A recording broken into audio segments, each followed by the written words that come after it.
بوی عیدی، بوی چوب، بوی کاغذ رنگی، بوی تنده ماهی جویی وسط سفره نان، بوی یاسم جانماز ترمه مادر بزرگ.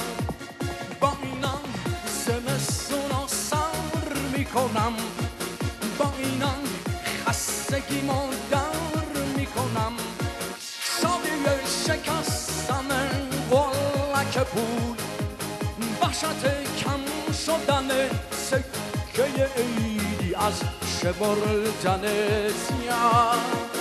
بوی گل محمدی که خوش شده لای کتاب. با اینا زمستونا سر میکنم، با اینا خستگیمو در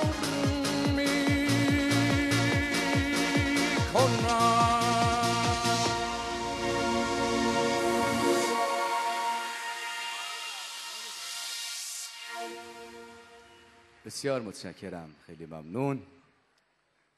روحش شاد باشه. خواننده ارزشمند کشورمون، زنده یاد فرهاد. فرهاد رو قطعا دیگه همه میشناسید، درسته؟ فرهاد،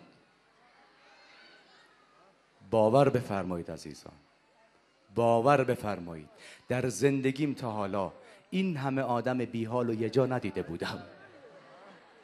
آخه این که من میگم خیلی معروفه، چطور شما اظهار بی اطلاعی میکنید؟ مگه همین هفته قبل نبود که بارون میبارید آدم ناخودآگاه یاد آهنگ گنجشکک اشی مشی میافتاد از این خواننده که چقدر زیبا اجرا کرد.